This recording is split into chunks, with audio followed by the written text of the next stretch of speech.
बल्लू बंदर की जादू दुनिया। भाग एक, आम जंगल और जादुई दरवाजा। बहुत समय पहले की बात है। हरे भरे पेड़ों और मीठे फलों से भरे एक घने जंगल में एक बंदर रहता था। उसका नाम था बल्लू। बल्लू बंदर बाकी बंदरों से बहुत अलग था। वो सिर्फ पेड़ों से झूलता नहीं था, वो सोचता था, सवाल करता था और हर रोज कुछ नया सीखने की कोशिश करता था। बल्लू की सबसे अच्छी दोस्त थी गुड़िया मैना, जो जंगल के सबसे तेज उड़ने वाली चिड़िया थी।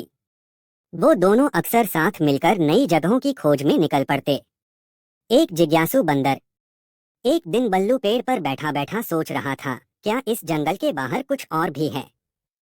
कोई और दुनिया, कोई और रोमांच? उसी समय गुड़िया मैना आई और बोली, बल्लू, नीचे नदी के किनारे कुछ चमकता हुआ देखा मैंने। चलो देखते हैं। बल्लू तो वैसे भी नए नए रहस्यों के पीछे भागने में माहिर था। वो तुरंत पेड़ से फिसलता हुआ नीचे आया और दोनों भागते हुए नदी की ओर चल पड़े। रहस्यमय दरवाजा। नदी के किनारे एक घनी झाड़ियों के बीच उन्हें एक पुराना लकड़ी का दरवाजा दिखा। वो दरवाजा जमीन पर पड़ा हुआ था, जैसे वो कहीं नहीं जाता। लेकिन उसके चारों ओर जंगली बेलें, चमकते पत्थर और कुछ अजीब सी आकृतियां बनी थीं। बल्लू ने दरवाजे को छुआ। अचानक एक चमक सी फैली और दरवाजा धीरे धीरे खुलने लगा। गुड़िया मैना चौंक गई। ये कोई साधारण दरवाजा नहीं है। दरवाजे के पीछे एक अंधेरा सुरंग थी, जो अंदर बहुत गहराई तक जाती थी।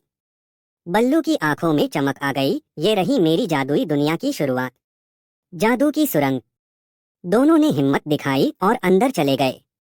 सुरंग के अंदर दीवारों पर अजीब चित्र थे, उड़ते घोड़े, बात करते पेड़ और एक बंदर जिसके हाथ में जादुई छड़ी थी। ये तो मेरी तरह दिखता है, बल्लू ने हंसते हुए कहा। थोड़ी ही दूर चलने पर सुरंग में अचानक रोशनी फैल गई। एक उड़ती किताब आई और बोली, स्वागत है जिज्ञासु बंदर, तुमने जादू की दुनिया का दरवाजा खोल दिया है। अब तुम्हारी परीक्षा शुरू होती है। पहली परीक्षा, सच बोलो। उड़ती किताब ने 3 सवाल पूछे। 1, तुम सबसे ज्यादा क्या चाहते हो? 2, क्या तुम अपने दोस्तों के लिए खतरा उठाओगे? 3, अगर तुम्हें बहुत ताकत मिले तो क्या तुम उसका इस्तेमाल अच्छा करने में करोगे? बल्लू ने बिना सोचे जवाब दिए। 1, मैं नई चीजें जानना चाहता हूँ। 2, हाँ, मैं अपने दोस्तों के लिए कुछ भी करूँगा। 3, मैं ताकत का इस्तेमाल केवल अच्छे के लिए करूँगा। किताब मुस्कुराई और गोल गोल घूमने लगी। अचानक उसके पन्नों से रोशनी निकली और बल्लू के हाथ में एक छोटी सी चमकदार घंटी आ गई। ये रही तुम्हारी पहली जादुई चीज, घंटी जो सच्चाई बताती है। जादू की दुनिया का प्रवेश। जैसे ही दोनों सुरंग के आखिरी मोड़ पर पहुंचे, सामने एक विशाल नीली रोशनी से चमकता जंगल दिखा। वहां पेड़ बातें कर रहे थे, बादल जमीन पर खेल रहे थे और फूल गा रहे थे। गुड़िया मैना ने कहा, बल्लू, हम सच में किसी दूसरी दुनिया में आ गए हैं। बल्लू ने हाथ में घंटी पकड़ी और मुस्कुराया। अब असली मजा आएगा। चलो आगे बढ़ते हैं। आगे क्या होगा? बल्लू और गुड़िया को क्या मिलेंगे नए दोस्त? जादू की दुनिया में कौन है उनका पहला दुश्मन? घंटी के बाद बल्लू को कौन कौन से और जादुई उपहार मिलेंगे? भाग 2, खिलौनों की घाटी और हंसता पहाड़। बल्लू और गुड़िया मैना अब जादुई दुनिया में प्रवेश कर चुके थे। चारों ओर रंग बिरंगे पेड़, नीले फूलों की नदियां और गुनगुनाते पत्थर थे। हवा भी यहाँ अलग थी, खुशबूदार, हल्की और हंसती हुई। जैसे ही वे आगे बढ़े, रास्ते में एक लकड़ी की पट्टी पर लिखा था, खिलौनों की घाटी में स्वागत है। लेकिन सावधान, यहाँ हर खिलौना उतना मासूम नहीं होता जितना दिखता है। खिलौनों की घाटी। घाटी में पहुंचते ही चारों ओर खिलौने ही खिलौने दिखाई देने लगे। चलती फिरती गुड़िया, बोलती गेंदें, गाड़ी जैसे हाथी और पंखों वाले रोबोट, सब खेल में मग्न थे। एक छोटी सी टीन की गुड़िया आई और बोली, अरे नए मेहमान, स्वागत है, स्वागत है। क्या तुम खेल खेलोगे? बल्लू ने मुस्कुराकर सिर हिलाया। पर जैसे ही उसने एक गेंद को उठाया, गेंद जोर से चिल्लाई, छूने की इजाजत नहीं है। और अचानक वहां की सारी चीजें जिंदा हो गईं। पहली चाल, समझदारी की परीक्षा। एक लंबा लकड़ी का सैनिक आया और बोला, तुमने हमारी रानी गेंद को बिना पूछे छुआ। अब तुम्हें एक खेल खेलना होगा, सवालों का खेल। गुड़िया मैना डर गई। लेकिन बल्लू तैयार था। सैनिक ने सवाल पूछा, एक, अगर 3 टॉय ट्रेनें एक साथ चलें और एक टूट जाए तो कितनी बचें? 2, अगर एक खिलौना झूठ बोले दूसरा सच बोले तो कैसे पता करोगे कौन सही है? 3, अगर तुम्हारे पास एक खिलौना है जो रोता है और दूसरा जो हंसता है तो कौन असली है? बल्लू ने ध्यान से सोचा और जवाब दिए, 1, 2 बचेंगी। 2, मैं ऐसा सवाल पूछूंगा जिसका जवाब सिर्फ एक ही दे सके। 3, खिलौना जो रोता है उसमें भावना है, वही असली होगा। सैनिक मुस्कराया, शाबाश, अब तुम हमारे सच्चे खिलाड़ी हो। फिर एक चमकदार खिलौना घोड़ा आया और बोला, तुम्हारे लिए इनाम है हंसती सीटी। जब भी कोई डरावनी चीज आए बस सीटी बजाओ, डर हंसी में बदल जाएगा। हंसता पहाड़। घाटी पार करते ही उन्हें सामने एक बहुत ही अजीब पहाड़ दिखाई दिया। वो पहाड़ हंस रहा था, सच में। उसकी आंखें थी, मुंह था, और हर थोड़ी देर में वह हंसी से गूंजता था। गुड़िया बोली, ये तो गुदगुदी वाला पहाड़ है लगता है। बल्लू ने पहाड़ से पूछा, हे पहाड़ महाराज, हमें आगे जाना है। रास्ता दो। पहाड़ ने ठहाका मारा, हा हा हा, तुम सीधे नहीं जा सकते, पहले मेरी गुदगुदी पूरी करो। बल्लू चौंका, गुदगुदी? पहाड़ ने कहा, मेरे पेट पर 3 जगह गुदगुदी करो, लेकिन ध्यान से, अगर गलत जगह गुदगुदी की तो तुम खुद पत्थर बन जाओगे। हंसी की परीक्षा। गुड़िया मैना उड़कर ऊपर गई और देखा कि पहाड़ की 3 जगहों पर फूल उगे थे, नीला, पीला और लाल। उसने बल्लू को बताया। बल्लू ने सोचा, नीला फूल हंसी से जुड़ा रंग है, सबसे पहले वहीं। उसने नीले फूल को छुआ, पहाड़ खिलखिला उठा। फिर उसने पीले फूल को छुआ, फिर हंसी आई। अंत में लाल फूल, लेकिन इससे पहले उसने हंस की सीटी बजाई। जैसे ही सीटी बजी, पहाड़ खुद बोल पड़ा, हा हा हा, बहुत चालाक हो तुम। तुमने डर को हंसी में बदल दिया। और रास्ता खुल गया, एक नई दुनिया की झलक। जैसे ही वे हंसते पहाड़ के पार पहुंचे, एक सुनहरी रोशनी से चमकता मैदान उनके सामने आया। वहां दूर दूर तक उड़ते हाथी, नाचते खरगोश और एक चमकदार महल दिखाई दिया। गुड़िया ने पूछा, अब क्या होगा बल्लू? बल्लू ने मुस्कुराकर कहा, अब हम चलेंगे महल की ओर, शायद वहां हमें जादूगर झपाटू मिलेगा। अगले भाग में, जादूगर झपाटू से पहली मुलाकात। बल्लू को क्या मिलेगी नई जादुई शक्ति? और कौन करेगा जादुई दुनिया में उनका पीछा? भाग 3, उड़ने वाली किताबें और पहेलियों की नदी। पिछले भाग में बल्लू और गुड़िया मैना ने पार किया खिलौनों की घाटी और हंसते पहाड़।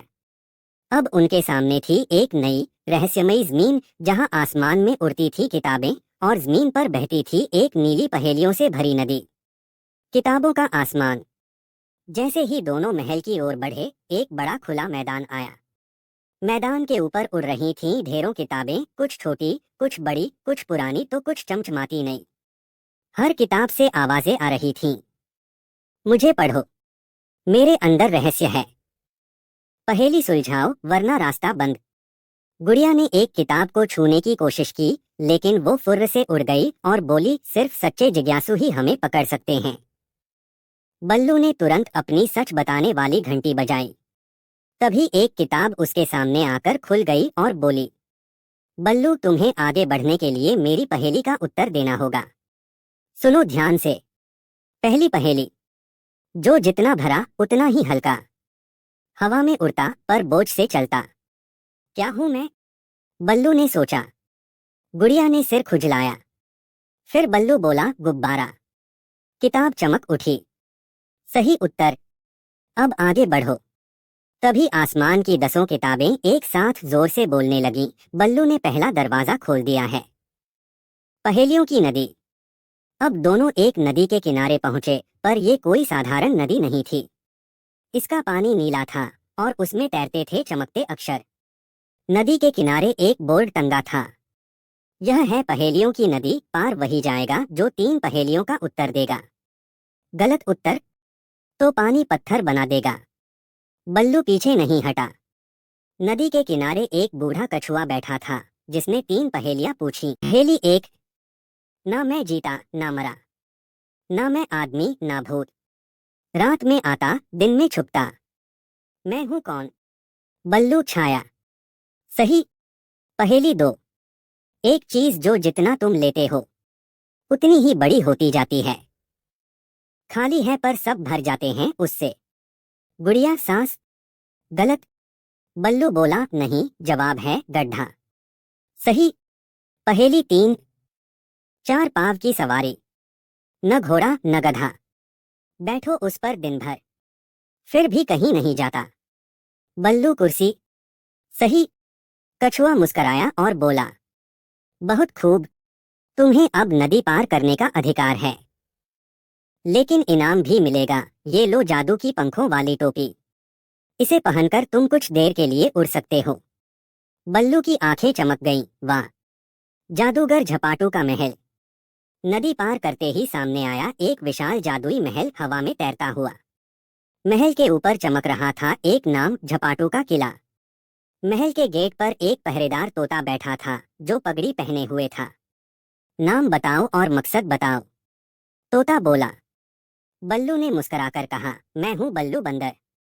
मैं सीखने आया हूँ इस जादुई दुनिया के बारे में और अच्छाई के लिए जादू इस्तेमाल करने के लिए। तोता हैरान हुआ, फिर हंस पड़ा। ठीक है, झपाटू साहब इंतजार कर रहे हैं। महल के अंदर घुसते ही दीवारें खुद ब खुद रास्ता बनाने लगीं। और फिर एक गोल कमरे में उन्हें पहली बार दिखे जादूगर झपाटू, एक लंबी सफेद दाढ़ी वाला आदमी जिसके पास तैरती छड़ी थी और आंखों में चमक। झपाटू से पहली मुलाकात। झपाटू बोले, तो तुम ही हो बल्लू, बहुत सुन चुका हूँ तुम्हारे बारे में। तुमने पहली घंटी पाई, फिर हंसती सीटी और अब उड़ने वाली टोपी, लेकिन तुम्हारा असली सफर अब शुरू होता है। गुड़िया पूछ बैठी, अब क्या करना होगा? झपाटू मुस्कराए, तुम्हें ढूंढनी होंगी 5 जादुई वस्तुएं जिन्हें पाकर तुम सच्चे रक्षक बन सकते हो। अभी तुम्हारे पास हैं 3। 1 सच की घंटी, 2 हंसती सीटी, 3 उड़ती टोपी। अब तुम्हें जाना होगा रंगों की घाटी, जहां छुपी है चौथी वस्तु, सुनहरी पिचकारी जो झूठ को रंग देती है। लेकिन सावधान, वहां का पहरेदार है भ्रमराज जो रंग बदलता है और सच छुपाता है। अगले भाग में रंगों की घाटी का रहस्य, भ्रमराज से सामना और चौथी जादुई वस्तु की खोज। भाग 4 रंगों की घाटी और भ्रमराज का जाल। पिछले भाग में बल्लू और गुड़िया मैना ने पार की उड़ती किताबों की दुनिया और पहेलियों की नदी, और उनकी मुलाकात हुई जादूगर झपाटू से। अब उनके सामने है अगली चुनौती, रंगों की घाटी और उसके रहस्यमय रक्षक भ्रमराज। रंगों की घाटी का प्रवेश। झपाटू ने दोनों को एक जादुई नक्शा दिया। नक्शे में घाटी तक पहुंचने का रास्ता दिखाई देता था, लेकिन रंग बदलते रहते थे। कभी रास्ता नीला हो जाता, कभी लाल, कभी गायब। गुड़िया ने पूछा, हम कैसे समझें कि असली रास्ता कौन सा है? झपाटू बोले, नक्शा हर बार तुम्हारी नियत के अनुसार बदलेगा। जो सच्चा सोचेगा वो सही रास्ता पाएगा। बल्लू ने मन में निश्चय किया, मैं जादू को अच्छाई के लिए सीख रहा हूँ, किसी को तकलीफ नहीं दूंगा।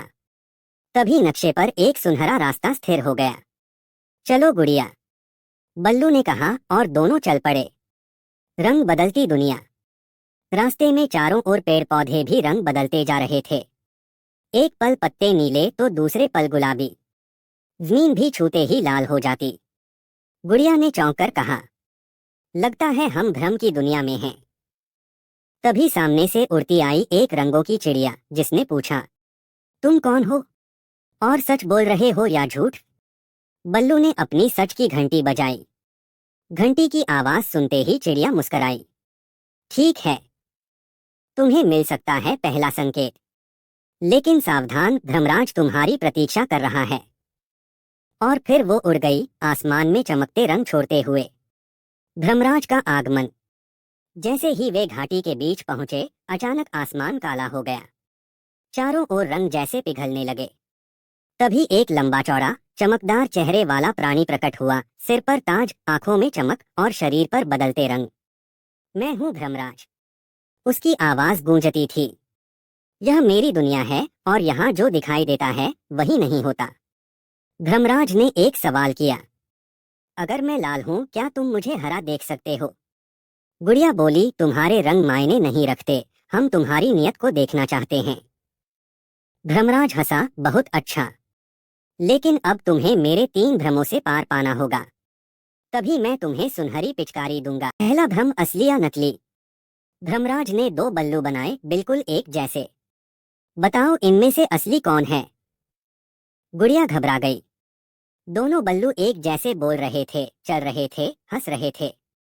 बल्लू ने धीरे से अपनी हंसती सीटी बजाई। अचानक एक बल्लू डर के मारे चिल्ला उठा, बंद करो, ये सीटी मुझे झंझना रही है। गुड़िया बोली, वही नकली है। डर गया। धर्मराज चौंका, लेकिन मुस्कराया। एक भ्रम पार। दूसरा भ्रम, रंगों की रेखा। अब सामने एक रास्ता दिखाई दिया, 7 रंगों की रेखा, लेकिन एक ही रंग पर चलने से मंजिल मिलेगी, बाकी रंग आपको वापस गिरा देंगे। धर्मराज बोला, चलो और चुनो सही रंग। बल्लू ने देखा, लाल, नीला, पीला, हरा, नारंगी, बैंगनी, गुलाबी। उसने आंखें बंद की और मन में सोचा, जो रंग दिल से जुड़ा हो वही सच होगा। उसने हरा रंग चुना और रास्ता स्थिर हो गया। बाकी सब रंगों में दरारें आ गईं। धर्मराज ने सिर हिलाया, दूसरा भ्रम भी पार। तीसरा भ्रम, जो दिखता है वही नहीं। अब उन्हें एक झरना दिखाई दिया जिसमें एक पिचकारी तैर रही थी। धर्मराज बोला, ये रही तुम्हारी सुनहरी पिचकारी, पर इनमें से केवल एक असली है। बल्लू ने देखा, वहां 4 पिचकारियां थीं, सभी एक जैसी, चमचमाती। गुड़िया बोली, अब क्या करेंगे? बल्लू ने अपनी उड़ने वाली टोपी पहनी, ऊपर उड़ गया और दूर से देखा, 3 पिचकारियां परछाई नहीं बना रही थीं, केवल एक की परछाई जमीन पर थी। यही असली है, उसने कहा। धर्मराज हंस पड़ा, शाबाश, तीनों भ्रम पार, तुम सच्चे योद्धा हो। फिर उसने एक चमकदार पिचकारी बल्लू को सौंपी। सुनहरी पिचकारी जब भी किसी पर छिड़की जाए, उसका असली रूप प्रकट हो जाता है। अब आगे। अब बल्लू के पास थी 4 जादुई वस्तुएं। 1 सच की घंटी, 2 हंसती सीटी, 3 उड़ने वाली टोपी, 4 सुनहरी पिचकारी। धर्मराज ने जाते जाते चेतावनी दी, पर अब तुम्हारा अगला दुश्मन आ रहा है, छाया भक्षक, जो तुम्हारी परछाई चुरा लेता है और उसे बुराई में बदल देता है। अगले भाग में छाया भक्षक से मुकाबला, खोई हुई परछाई की खोज और अंतिम जादुई वस्तु की तैयारी। भाग 5, छाया भक्षक और आत्मा की तलवार। पिछले भाग में बल्लू और गुड़िया ने पार की रंगों की घाटी और 3 भ्रमों को हराकर पाई जादुई सुनहरी पिचकारी। अब उन्हें अगली चुनौती का सामना करना है, छाया भक्षक, जो परछाइयों को चुराकर अच्छाई को बुराई में बदल देता है। अंधेरी आंधी और गुम होती परछाइयां। जैसे ही बल्लू और गुड़िया रंगों की घाटी से निकले, आसमान पर काले काले बादल छा गए। हवाएं तेज चलने लगीं और हर चीज की परछाई गायब होने लगी। गुड़िया चौंक कर बोली, बल्लू, मेरी परछाई। वो नहीं रही। बल्लू ने नीचे देखा, उसकी अपनी परछाई भी गायब हो चुकी थी। तभी एक गहराई से गूंजती आवाज आई, मैं हूँ छाया भक्षक, मैं तुम्हारी परछाई ले गया हूँ, अब तुम्हारी अच्छाई भी नहीं बचेगी। अचानक सामने प्रकट हुआ एक विशाल धुंध जैसा प्राणी, काले धुएं से बना, आंखें लाल और चेहरा हर पल बदलता हुआ। डर का पहला वार। छाया भक्षक ने हवा में हाथ घुमाया और एक काली परछाई मैदान में उतरी। वो दिखने में थी बिल्कुल बल्लू जैसी, लेकिन उसकी आंखों में क्रूरता थी। मैं हूँ अंधेरा बल्लू, वह बोली, मैं तुम्हारा बुरा रूप हूँ। वह बल्लू पर झपट पड़ा, चालें भी वही, ताकत भी वही। बल्लू ने तुरंत हंसती सीटी बजाई। अंधेरे बल्लू ने कान ढक लिए और एक कदम पीछे हट गया। तुम हंसी से डरते हो? बल्लू ने पूछा। गुड़िया चिल्लाई, छिड़को पिचकारी, दिखेगा इसका असली चेहरा। बल्लू ने सुनहरी पिचकारी निकाली और छिड़क दी। जैसे ही जादुई रंग उस पर गिरा, अंधेरा बल्लू चीखते हुए धुआं बनकर उड़ गया। आत्मा की तलवार की खोज। अब छाया भक्षक ने गुस्से में आकर कहा, तुमने मेरी एक परछाई हरा दी, लेकिन आत्मा की तलवार के बिना तुम मुझे नहीं हरा सकते। बल्लू ने पूछा, कहाँ है वो तलवार? भक्षक बोला, जिसके दिल में सबसे ज्यादा सच्चाई हो वही उसे देख सकता है।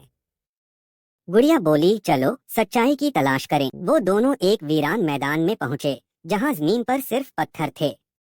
बल्लू ने आंखें बंद की और दिल से सोचा, मुझे जादू अपनी रक्षा के लिए चाहिए, दूसरों की भलाई के लिए।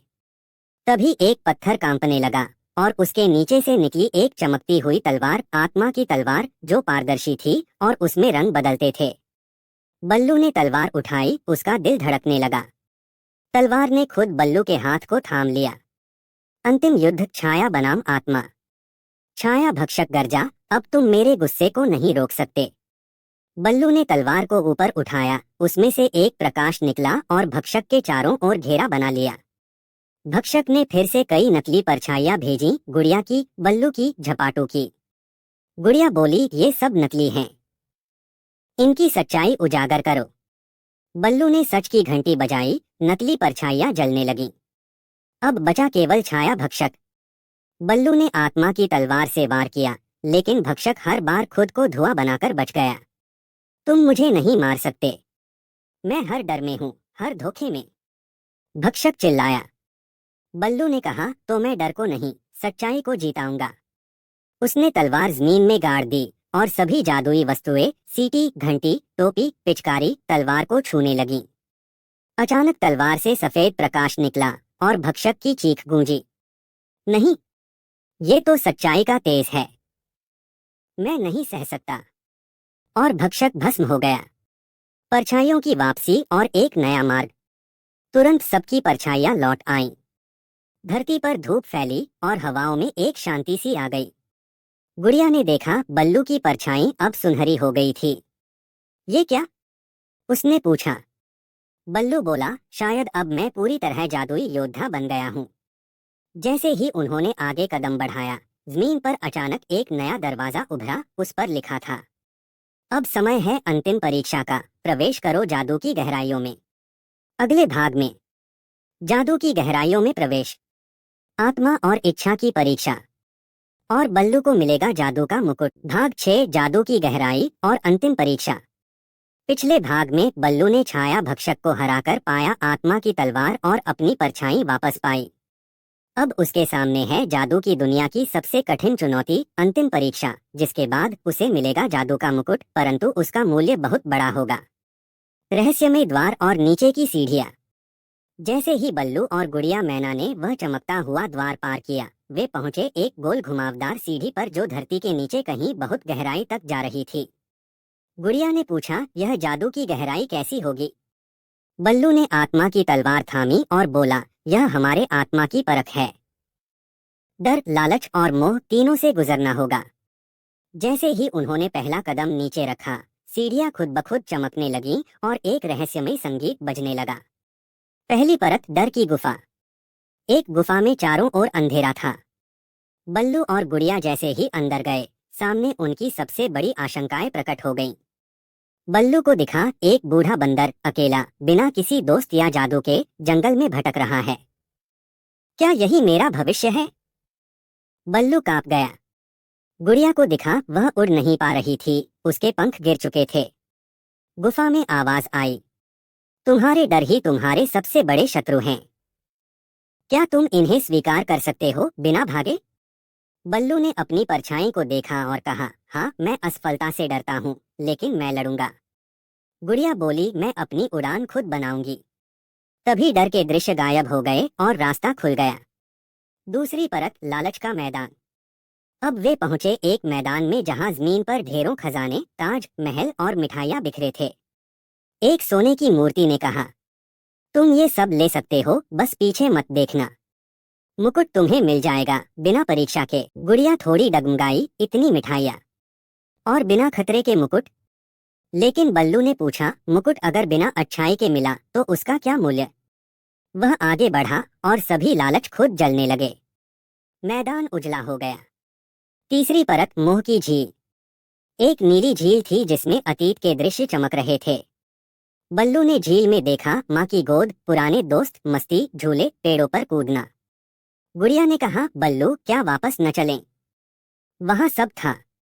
यह जादू का जीवन बहुत कठिन है। झील में से एक आवाज आई, पुराना सुख छोड़ सको तो नया ज्ञान मिलेगा। क्या तैयार हो? बल्लू ने आंखें बंद की और कहा, मुझे वो सब याद है, लेकिन अब मेरा रास्ता दूसरा है। तभी झील के बीच से एक सीढ़ी ऊपर उठी जो सीधी ले जाती थी एक स्वर्ण मंदिर की ओर। जादू का मुकुट। स्वर्ण मंदिर में प्रवेश करते ही एक विशाल कक्ष खुला। वहां बीचों बीच एक चमकता हुआ जादू का मुकुट रखा था, तारे सा चमकता, हवा में तैरता। तभी वहां प्रकट हुआ जादू का संरक्षक, एक वृद्ध मगर तेजस्वी जादूगर, सफेद दाढ़ी, चमकीला चोगा पहने। बल्लू, वह बोला, तुमने आत्मा, बुद्धि और साहस से हर परीक्षा पास की, लेकिन क्या तुम इस मुकुट को केवल अपने लिए चाहते हो? बल्लू बोला, नहीं, मैं इसे अपनी दुनिया की भलाई के लिए चाहता हूँ, ताकि मैं बच्चों, जानवरों और सबको जादू से मदद कर सकूं। संरक्षक मुस्कराया, तब लो, यह मुकुट तुम्हारा हुआ। जैसे ही बल्लू ने मुकुट पहना, उसके चारों ओर जादू का प्रकाश फैल गया। उसकी आंखें चमकने लगीं और शरीर से सुनहरी आभा निकलने लगी। अब बल्लू महाजादूगर बन चुका था, सच्चे अर्थों में। जादू की दुनिया में वापसी। बल्लू और गुड़िया जैसे ही बाहर निकले, पूरा जादुई लोक उन्हें सलाम कर रहा था। चिंकी परी, झपाटू जादूगर और यहाँ तक कि पुराने राक्षस भी अब शांति के साथ खड़े थे। हर कोई कह रहा था, जय हो बल्लू महान। बल्लू ने मुकुट को माथे से उठाया और कहा, यह मुकुट सिर्फ मेरा नहीं, हम सभी का है जो सच्चाई, अच्छाई और दोस्ती में विश्वास करते हैं। अगले भाग में बल्लू बनेगा जादुई दुनिया का रक्षक। एक नया संकट, शून्य लोक की दहशत और एक रहस्य जो सबको हिला देगा। भाग 7, शून्य लोक और नश्वर समय की परीक्षा। पिछले भाग में बल्लू ने आत्मा, लालच और मोह की परीक्षा पास कर जादू का मुकुट प्राप्त किया। अब वह महाजादूगर बन गया है। लेकिन अभी शांति अधिक समय तक टिकने वाली नहीं, क्योंकि अब जाग चुका है एक भयानक लोक, शून्य लोक, जहां समय ठहर जाता है और सब कुछ धीरे धीरे नष्ट होने लगता है। काले सूरज की छाया। एक दिन जब बल्लू जादू स्कूल में बच्चों को हंसते हंसाते जादू सिखा रहा था, अचानक आसमान काला पड़ने लगा। गुड़िया घबराकर बोली, ये तो सूरज नहीं, कोई काली आग है। बल्लू ने देखा, आकाश में एक काला सूरज उग आया था। पक्षी उड़ नहीं पा रहे थे, नदियां बहना बंद हो गई थीं। चिंकी परी हाफते हुए आई, बल्लू, ये शून्य लोक की छाया है। जब ये पूरी धरती पर फैल जाएगी तो सब कुछ जमेगा, न समय चलेगा, न जीवन। शून्य लोक का द्वार। बल्लू, गुड़िया और चिंकी परी पहुंचे जादू के सबसे गहरे पुस्तकालय में। वहां की सबसे पुरानी किताब के पन्ने खुद जलने लगे थे। एक पन्ने पर लिखा था, शून्य लोक समय का उल्टा पड़ाव है। वहां जाने वाला केवल तभी लौट सकता है जब उसके पास हो नश्वर समय की रेत। गुड़िया ने पूछा, ये रेत कहाँ मिलेगी? बल्लू बोला, हमें जाना होगा घड़ी का द्वीप, जहां हर घड़ी एक जीवन है। घड़ी का द्वीप। घड़ी का द्वीप समय के महासागर में तैरता था। वहां हर पेड़, हर फूल, यहाँ तक कि हवा भी टिक टिक करती थी। बल्लू ने देखा, एक पेड़ की डाल पर बैठा था घंटू चूहा, समय का रक्षक। तुम नश्वर समय की रेत चाहते हो? घंटू बोला, तो उत्तर दो 3 प्रश्नों का। प्रश्न 1, अगर किसी को समय चाहिए तो क्या वह किसी और का समय चुरा सकता है? बल्लू बोला, नहीं, समय बांटना चाहिए, चुराना नहीं। प्रश्न 2, तुम अगर किसी को बचाओ लेकिन खुद फंस जाओ, क्या फिर भी बचाओगे? बल्लू ने कहा, हाँ, अगर मेरी कुर्बानी किसी को जिंदा रखे तो मेरा समय सफल हुआ। प्रश्न 3, क्या तुम अपने सबसे कीमती पल को छोड़ सकते हो अगर उससे शून्य लोक रुक सके? बल्लू ने मुस्कुराकर कहा, हाँ, अगर जिंदगी आगे चल सके तो मेरा सबसे प्यारा पल भी अर्पित है। घंटू ने सिर झुकाया और एक छोटी सी सुनहरी रेत की घड़ी दी। इसमें है नश्वर समय की रेत, संभाल के रखना। शून्य लोक की यात्रा। बल्लू, गुड़िया और चिंकी परी एक प्राचीन जादू से शून्य लोक के द्वार पर पहुंचे। वो द्वार एक भयानक काले भंवर की तरह था जो हर चीज को चूस रहा था। जैसे ही वे अंदर गए, सब कुछ धीरे धीरे चलने लगा। आवाजें गूंजती हुई, पल बहुत लंबे लगने लगे। वहां मिला उन्हें एक अजीब प्राणी, आधा मशीन आधा आत्मा, कालखंड, शून्य लोक का संरक्षक। तुम समय को रोकने आए हो? तुम ही समय हो, वह गर्जा। नश्वर समय की परीक्षा। कालखंड ने कहा, तुम्हें अपने जीवन के 3 सबसे सुंदर पल दिखाऊंगा। इनमें से एक को त्याग दो, तभी मैं शून्य लोक का द्वार बंद करूंगा। पल 1, जब बल्लू ने पहली बार उड़ती छतरी से उड़ान भरी। पल 2, जब चिंकी परी ने उसे गले लगाया और कहा, तुम सच्चे रक्षक हो। पल 3, जब उसकी माँ ने कहा, मेरा बेटा सबका मददगार है, बल्लू की आंखें भर आईं। वो बोला, मैं माँ की बात नहीं भूल सकता, चिंकी की पहचान भी नहीं, पर मेरी पहली उड़ान, वो मैं फिर से सीख सकता हूँ।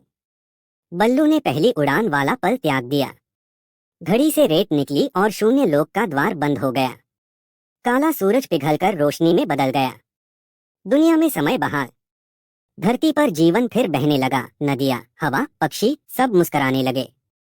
चिंकी बोली, बल्लू, तुमने तो अपने सबसे कीमती क्षण को त्याग दिया।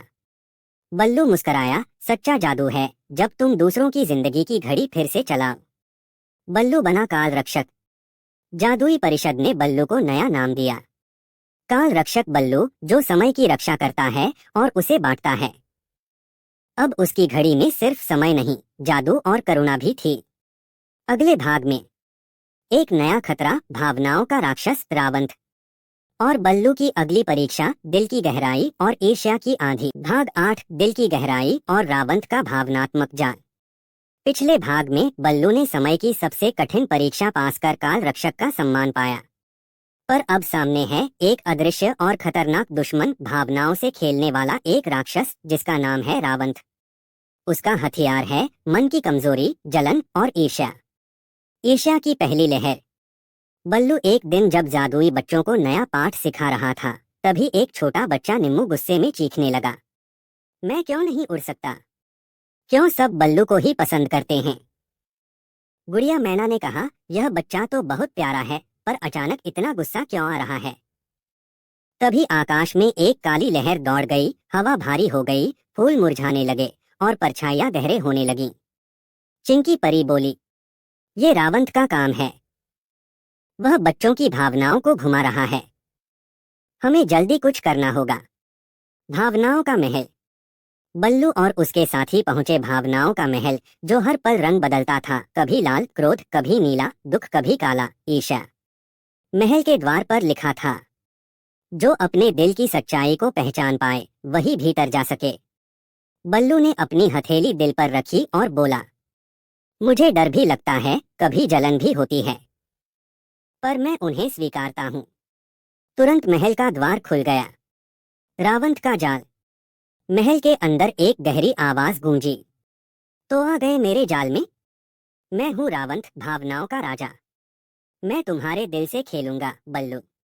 बल्लू के सामने प्रकट हुआ उसका ईर्ष्यालु रूप, एक अंधेरे में डूबा बल्लू जो हमेशा सोचता था, मेरे बिना और कोई न चमके, सब मुझे ही चाहें। वहीं चिंकी परी को उसका अहम रूप दिखा, मैं ही सबसे बड़ी परी हूँ, बाकी सब फालतू हैं। गुड़िया को उसका अकेलापन दिखा, कोई मुझे नहीं समझता, मैं हमेशा अकेली हूँ। सच्चे दिल की ताकत। बल्लू ने आंखें बंद की और गहराई से महसूस किया, मैं ये सब भावनाएं महसूस करता हूँ, पर मैं उनसे बड़ा हूँ। मैं सिर्फ अपने लिए नहीं, सबके लिए जादू करता हूँ। चिंकी ने कहा, मुझे सबसे अच्छा बनना है, पर बाकी परियों की भी अपनी सुंदरता है। गुड़िया बोली, मैं अकेली नहीं, मेरे दोस्त मेरे साथ हैं। जैसे ही तीनों ने अपनी भावनाओं को स्वीकार और समझा, रावंत की शक्ति टूटने लगी। रावंत की हार। रावंत गरज उठा, नहीं, अगर तुम अपने भावनाओं को समझ लोगे तो मेरा खेल खत्म हो जाएगा। बल्लू ने आत्मा की तलवार उठाई और कहा, तू डर नहीं है, तू भावनाओं की गड़बड़ी है। जा और फिर से संतुलन सीख। तुरंत रावंत एक छोटे से नीले मोती में बदल गया। वह अब जादू की दुनिया के भावनात्मक संतुलन का हिस्सा बन गया। बच्चों में फिर मुस्कान। निम्मू अब मुस्कुरा रहा था। उसने बल्लू से कहा, मुझे कभी कभी जलन होती है, पर अब मैं कोशिश करूंगा दूसरों की खुशी में खुश रहना सीखूं। बल्लू ने उसे गले लगाया, ये ही है असली जादू। बल्लू बना दिल का योद्धा। अब बल्लू केवल काल रक्षक ही नहीं, बल्कि दिल का योद्धा भी बन गया था, जो न सिर्फ जादू बल्कि भावनाओं की भी रक्षा करता था। उसका मुकुट अब एक नई चमक दे रहा था, सुनहरी और लाल, जो दिल की गर्माहट दर्शाता था। अगले भाग में एक नया रहस्य, खोया हुआ सागर मोती, जो पूरे जादू को संतुलित रखता है, और एक रहस्यमयी समुद्री राक्षस वराक, जो उस मोती की खोज में है। भाग 9, समुद्रलोक और लहरों का रहस्य। पिछले भाग में बल्लू ने भावनाओं के राक्षस रावंत को हराकर अपने भीतर की कमजोरियों को समझा और दूसरों को भी उनकी भावनाओं के साथ जीना सिखाया। लेकिन अब आ रहा है एक ऐसा खतरा जो पूरे जादू लोक को हिला देगा। समुद्र की गहराई से उठा है वराक, एक जल राक्षस जो खोया हुआ सागर मोती ढूंढ रहा है। यही मोती है जादू लोक की ऊर्जा का सबसे गुप्त स्रोत। समुद्री संदेश। एक रात बल्लू जब आसमान की तरफ देख रहा था तो तारों के बीच से एक नीली चमकती रोशनी नीचे गिरी। वह कोई तारा नहीं बल्कि एक समुद्री संदेश मोती था। उसके भीतर से एक जलपरी की आवाज निकली, बल्लू मैं हूं नीरा जलपरी। समुद्र लोक खतरे में है। राक्षस वराक जाग चुका है। वह खोज रहा है सागर मोती। अगर वह उसे पा गया तो जादू की धाराएं उल्टी बहने लगेंगी। समुद्र लोक की ओर बल्लू ने गुड़िया और चिंकी को बुलाया। हमें चलना होगा समुद्र लोक, जहां लहरें भी सांस लेती हैं। चिंकी परी ने अपना जलचक्र मंत्र पढ़ा और तीनों एक विशाल बुलबुले में बैठकर समुद्र की गहराइयों में उतर गए। नीचे का दृश्य अद्भुत था। चमचमाती मछलियां, पानी के फूल, सीपों से बने महल और तैरते संगीत। जलपरी नीरा और रहस्य। समुद्र की सबसे बड़ी गहराई में बल्लू मिला नीरा जलपरी से। वह बेहद सुंदर थी, उसकी आंखों में चिंता थी। वराक कभी हमारा रक्षक था, नीरा ने बताया, पर जब सागर मोती को छिपाया गया उसने खुद को अकेला महसूस किया और धीरे धीरे वह राक्षस बन गया। बल्लू ने पूछा, सागर मोती कहाँ है अब? नीरा बोली, किसी को नहीं पता। उसे छिपाया गया था लहरों के रहस्य मंदिर में। लेकिन उस मंदिर को सिर्फ वो ही खोल सकता है जो सच्चे दिल से सागर को समझे। वराक का हमला। बात हो ही रही थी कि समुद्र की गहराई कांपने लगी। अचानक वराक आ गया। उसकी पूंछ से लहरें भड़क उठीं, उसकी आंखों से बिजली चमक रही थी। वह गरजा, मुझे मोती दो, अब मैं समुद्र का राजा बनूंगा। बल्लू ने कहा, वराक तुम्हारा दिल कभी सच्चा था, तुम रक्षक थे। वराक ने गरजते हुए कहा, अब कोई सच्चाई नहीं बची, बस शक्ति चाहिए। लहरों की परीक्षा। नीरा बोली, बल्लू अगर हम लहरों की गुफा तक पहुंच गए तो शायद हम मोती वराक से पहले पालें। गुफा में प्रवेश करने से पहले लहरों ने 3 प्रश्न पूछे। 1, तुम किसे बचाओगे, खुद को या दूसरों को? बल्लू, अगर मैं खुद को नहीं बचा पाया तो दूसरों की रक्षा नहीं कर पाऊंगा, पर जब जरूरत हो मैं खुद को भी बलिदान कर दूंगा। 2, अगर सागर रोए क्या तुम उसकी आवाज सुन पाओगे? गुड़िया, हाँ, हर बूंद की बात समझनी होगी।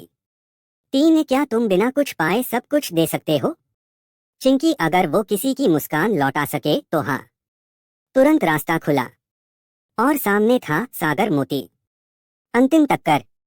जैसे ही बल्लू ने मोती उठाया वराक वहां पहुंच गया। मुझे मोती दो, उसने चिल्लाकर समुद्र में भंवर ला दिया। बल्लू ने मोती उसकी ओर बढ़ाया। ले लो वराक, लेकिन सोचो, क्या तुम इसे शक्ति के लिए चाहते हो या अपने अकेलेपन को मिटाने के लिए? वराक कांप गया। उसकी आंखों में आंसू आ गए। मुझे सिर्फ साथ चाहिए था, मैंने सब कुछ खो दिया। बल्लू ने उसका हाथ थामा। हम फिर से तुम्हें रक्षक बना सकते हैं। शांति की लहर। सागर मोती ने अपनी नीली रोशनी से वराक को फिर से वही बना दिया, एक रक्षक जो सागर की गहराइयों की रक्षा करता था। समुद्र शांत हुआ। जलपरी नीरा ने कहा, बल्लू तुमने न सिर्फ मोती को बचाया बल्कि एक आत्मा को भी। नया उपहार। बल्लू को समुद्रलोक ने जल रक्षक का खिताब दिया और एक नया जादुई हार जिसमें लहरों की शक्ति थी। अब बल्लू जल, वायु, भावनाएं और समय सभी तत्वों का रक्षक बन चुका था। अगले भाग में एक नई चुनौती, आकाश की मोहर, जो केवल बादलों की भूल भुलिया में मिलती है, और एक रहस्यमय परी वायरा जो आकाश की रानी है। भाग 10, बादलों की भूल भुलैया और आकाश की मोहर। पिछले भाग में बल्लू ने समुद्रलोक में जल राक्षस वराक को उसकी मूल भावना, रक्षा और साथ की ओर लौटाया। अब उसने जल की शक्ति को पाया, पर जादू लोक की संतुलन को पूर्ण करने के लिए उसे 5वीं और अंतिम शक्ति प्राप्त करनी है, आकाश की मोहर, जो छिपी है एक रहस्यमय बादलों की भूल भुलैया में। एक दिन अचानक बल्लू, गुड़िया और चिंकी एक खुले मैदान में आराम कर रहे थे जब अचानक आकाश से गिरी एक नीली बिजली और एक झिलमिलाता स्वर गूंजा, जो सबसे हल्का है वो ही सबसे भारी को उठा सकता है। बल्लू, आओ आकाश की परीक्षा में। आकाश से एक सीढ़ी बनी, बादलों से बनी सफेद और नीली सीढ़ी। ऊपर दिखी एक विशाल उड़ती हुई पहाड़ी, बादल लो। वायरा की परीक्षा। बल्लू, चिंकी और गुड़िया पहुंचे बादल लोक, जहां उनका स्वागत हुआ एक अनोखी परी ने। उसका नाम था वायरा, आकाश की रानी। उसके पंख बिजली से बने थे और आंखें आकाश की तरह नीली। वायरा बोली, आकाश की मोहर सिर्फ उसे मिलेगी जो खुद को सबसे हल्का बना सके, जिसका अहंकार, भय और लालच तीनों सबसे कम हो। बादलों की भूल भुलैया। वायरा ने तीनों को भेजा बादलों की भूल भुलैया में, जहां रास्ते बदलते रहते थे और हर मोड़ पर एक परीक्षा थी। एक अहंकार का बादल। यह बादल बोलता था, तू सबसे अच्छा है, सबसे तेज, सबसे समझदार, बाकियों को भूल जा। गुड़िया एक पल के लिए रुक गई, लेकिन बल्लू ने कहा, हमें जो मिला है वो बांटने के लिए है। अकेले उड़ना कभी उड़ान नहीं कहलाता। बादल गायब हो गया। दो भय का तूफान। अचानक काले तूफान में सब कुछ दिखना बंद हो गया। चिंकी रो पड़ी, क्या हम फंस गए हैं? बल्लू ने उसकी हथेली पकड़ी, हम एक दूसरे के लिए रोशनी हैं, डर को रास्ता नहीं देते, साथ चलते हैं। तूफान शांत हो गया। 3 लालच की बिजली। एक चमकता मोती आसमान में दिखा, जिसके बारे में आवाज आई, अगर इसे लिया तो सारी जादू तुम्हारी हो जाएगी, लेकिन बाकी सब भूल जाओ। बल्लू मुस्कराया, सच्चा जादू साथ चलने में है, सब कुछ अकेले लेने में नहीं। बिजली पिघल गई। आकाश की मोहर। अब उनके सामने आया एक दरवाजा, पारदर्शी, आकाश की नीली रोशनी से बना। बल्लू ने हल्के कदमों से प्रवेश किया और वहां एक ऊंचे स्तंभ पर रखी थी आकाश की मोहर, एक नीला पंख, जो हाथ में लेते ही आकाश के संगीत की तरह गूंजा। वायरा प्रकट हुई और बोली, बल्लू, अब तुम 5 तत्वों के रक्षक बन चुके हो, पृथ्वी, जल, अग्नि, वायु और भावनाएं। लेकिन याद रखना, शक्ति का असली अर्थ दूसरों को ऊपर उठाना है। 5 मोहरें एक साथ बल्लू के पास अब थीं। 1 पृथ्वी की मोहर, जो ताकत देती है। 2 अग्नि की मोहर, जो साहस देती है। 3 जल की मोहर, जो करुणा लाती है। 4 भावना की मोहर, जो आत्मज्ञान देती है। 5 आकाश की मोहर, जो पूर्ण स्वतंत्रता और संतुलन लाती है। सभी मोहरें एक चमकते वृत्त में बदल गईं और एक नई किताब प्रकट हुई, जादू का सच्चा ग्रंथ। अगले भाग में। पर क्या बल्लू की यात्रा अब पूरी हो गई? नहीं, क्योंकि अब एक छाया जाग रही है। पुराने जादू का स्वामी, जो हर मोहर का उल्टा प्रतिबिंब बनाना चाहता है। एक नया खतरा। परछाई राजा क्रावोक, जो कहता है, जहां जादू है वहां मैं भी हूं, पर नाश के लिए। भाग 11, क्रावोक की परछाई और जादू का युद्ध। पिछले भाग में बल्लू ने आकाश की मोहर प्राप्त कर ली और अब उसके पास 5 तत्वों की शक्ति है, पृथ्वी, अग्नि, जल, भावना और आकाश। लेकिन जैसे ही मोहरें एकजुट हुईं, एक छाया जाग उठी। क्रावोक, एक प्राचीन दुष्ट जादूगर, जो कभी जादू लोक का स्वामी था और जिसे सदियों पहले बंद कर दिया गया था। छाया का उदय। गोलू, गुड़िया और चिंकी जादू की गुफा में किताब पढ़ ही रहे थे कि चारों ओर अंधेरा छा गया। किताब के पन्ने अपने आप पलटने लगे और आखिरी पन्ने पर उभरे ये शब्द, हर रोशनी की एक परछाई होती है। अब मैं लौट आया हूँ, क्रावोक। फिर एक जोरदार गड़गड़ाहट हुई और आकाश में फटी एक दरार। उस दरार से बाहर आया एक काले वस्त्रों में लिपटा, लाल आंखों वाला प्राचीन जादूगर, क्रावोक। क्रावोक कौन है? झब्बू बाबा की आत्मा अचानक प्रकट हुई और बताया, क्रावोक कभी हमारा सबसे शक्तिशाली रक्षक था, लेकिन वह शक्ति का भूखा हो गया। उसने 5 तत्वों की विपरीत छाया मोहरें बनाई थीं। पृथ्वी का अभिमान, अग्नि का क्रोध, जल का छल, भावना का भ्रम, आकाश का बंदीपन। उसे सदियों पहले बंद किया गया था, लेकिन अब जब बल्लू ने सभी सच्ची मोहरें इकट्ठी की, उसकी परछाई फिर से जाग गई। परछाई की ताकत। क्रावोक अब अपने परछाई दूतों को जादू लोक में भेज चुका था। जंगल मुरझाने लगे, आसमान से उल्टा पानी बरसने लगा, सपनों में डर फैल गया और बच्चों की मुस्कानें गायब होने लगीं। बल्लू ने कहा, अब समय आ गया है जादू की असली परीक्षा का। 5 मोहरों की रक्षा।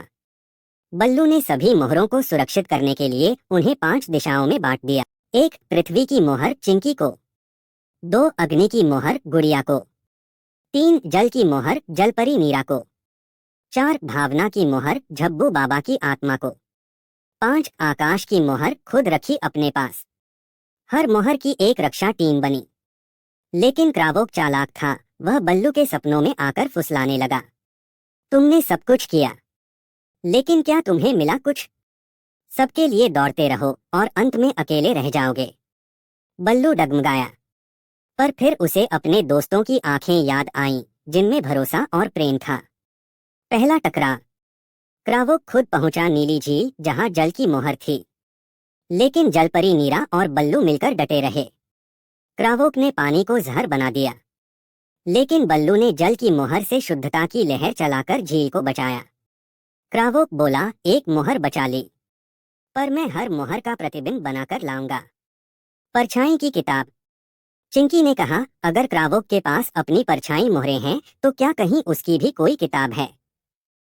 गुड़िया ने ढूंढते ढूंढते एक रहस्यमय पुरानी गुफा में एक किताब पाई, काली, भारी और डरावनी। परछाई ग्रंथ। इसमें क्रावोक की सभी योजनाएं और कमजोरियां लिखी थीं।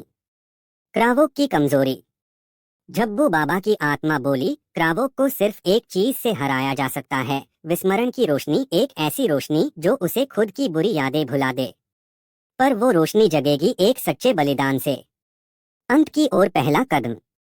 अब जादू लोक 2 हिस्सों में बंट गया था। एक ओर बल्लू, जिसके पास सच्चाई की मोहरें थीं। दूसरी ओर क्रावोक, जो हर मोहर का उल्टा रूप बना रहा था। अगले भाग में होगी बड़ी लड़ाई। बल्लू और क्रावोक आमने सामने। भाग 12, विस्मरण की रोशनी और अंतिम बलिदान। पिछले भाग में बल्लू ने 5 मोहरें एकत्र कर ली थीं, लेकिन तभी जाग गया एक प्राचीन अंधकार, क्रावोक, जिसने हर मोहर की उल्टी छाया बना ली। अब जादू लोक के भाग्य का फैसला होना बाकी था, और उसकी कुंजी थी विस्मरण की रोशनी, जो केवल एक सच्चे बलिदान से प्रकट हो सकती थी। अंतिम युद्ध की तैयारी। जादू लोक अब 2 भागों में बंट चुका था। एक ओर बल्लू, चिंकी, गुड़िया, नीरा, झब्बू बाबा की आत्मा और 5 मोहरें। दूसरी ओर क्रावोक और उसकी छाया मोहरें। जैसे जैसे समय बीत रहा था, जादू लोक की रोशनी कम होती जा रही थी। परियों के पंख झड़ने लगे थे, खिलौनों की झील सूख रही थी, और बच्चे सपने में डरने लगे थे। बल्लू ने निर्णय लिया, अब और छिपने का समय नहीं। चलो सीधे क्रावोक की छाया मीनार में चलते हैं। छाया मीनार में प्रवेश। बल्लू और उसकी टीम पहुंची एक विशाल अंधेरी मीनार के सामने, जो धुएं और तूफानों से घिरी थी। जैसे ही वे अंदर गए, हर किसी को उसका सबसे गहरा डर दिखने लगा। गुड़िया को दिखा कि वह फिर से अकेली गुड़िया बन गई है। चिंकी को दिखा कि उसकी परिशक्तियां हमेशा के लिए छिन गईं। नीरा को दिखा कि उसका समंदर जहर बन गया है। लेकिन बल्लू ने सबका हाथ थामा और कहा, हम जो हैं वो सिर्फ डर नहीं तय करता, हम अपने साथ से बनते हैं। ये कहते ही छाया की पहली परत टूट गई। मोहर बनाम परछाई। अब हर मोहर का सामना उसकी छाया से हुआ। एक पृथ्वी की मोहर, धैर्य बनाम अभिमान की छाया। 2 अग्नि की मोहर, साहस बनाम क्रोध की छाया। 3 जल की मोहर, करुणा बनाम छल की छाया। 4 भावना की मोहर, समझ बनाम भ्रम की छाया। 5 आकाश की मोहर, स्वतंत्रता बनाम बंदीपन की छाया। हर बार बल्लू और उसके साथी सच्ची भावना दिखाते हुए छाया को हराते गए, लेकिन हर जीत के साथ क्रावोक और भयंकर होता गया। बल्लू बनाम क्रावोक। अब अंत में बल्लू अकेला पहुंचा क्रावोक के सामने। क्रावोक ने कहा, तू सिर्फ एक बंदर है बल्लू, और मैं एक जादूगर। तुझे क्या लगता है तू मुझे हरा सकता है? बल्लू मुस्कराया, मैं अकेला नहीं हूँ। मेरे साथ हर वह बच्चा है जिसने कभी किसी के लिए कुछ अच्छा किया हो। यही असली जादू है। क्रावोक ने जादू से आकाश को फाड़ दिया, लेकिन बल्लू ने 5 मोहरें एक साथ उठाकर कहा, अब समय है। विस्मरण की रोशनी का अंतिम बलिदान। किताब में लिखा था कि रोशनी जगेगी केवल तब जब कोई अपना सबसे प्यारा त्याग करेगा। बल्लू ने देखा 5 मोहरें चमक रही थीं, पर रोशनी नहीं निकली। तब बल्लू ने अपनी जादुई गदा जमीन पर रख दी, वही गदा जो उसे शुरू में मिली थी, जो उसकी शक्ति का प्रतीक थी। मैं अपनी शक्ति त्यागता हूँ, ताकि इस दुनिया को रोशनी मिल सके। तभी आसमान से एक सफेद चकाचौंध करने वाली रोशनी गिरी। विस्मरण की रोशनी, क्रावोक की मुक्ति। रोशनी ने क्रावोक को घेर लिया। वह चीखा, नहीं, मैं अंधकार हूं, मैं। लेकिन जैसे जैसे रोशनी उसके अंदर गई, उसकी लाल आंखें नीली हो गईं और वह एक छोटे लड़के में बदल गया। झब्बू बाबा बोले, क्रावोक कभी सिर्फ एक बच्चा था जो जादू से डर गया था और उसे अपने ऊपर चढ़ा लिया। अब वह शांत था। जादू लोक का पुनर्जन्म। हर जगह उजाला फैल गया। झील फिर से खिलौनों से भर गई। परियों को फिर से पंख मिल गए। बच्चे फिर से सपने में हंसने लगे और जादू लोक ने बल्लू को उसका नया नाम दिया, प्रकाश रक्षक बल्लू। लेकिन बल्लू मुस्कराया, तो क्या अब सब कुछ ठीक हो गया? झब्बू बाबा बोले, हाँ, पर जादू लोक एक चक्र है। जहां नया उजाला आता है, वहां नई कहानियां भी जन्म लेती हैं। और फिर से वो जादुई किताब खुली और उसमें लिखा था, कहानी अभी बाकी है। क्या आप चाहेंगे अगली जादुई गाथा? चक्रलोक और समय के बीज, जहां बल्लू एक नई दुनिया में एक नए रहस्य की ओर निकलता है।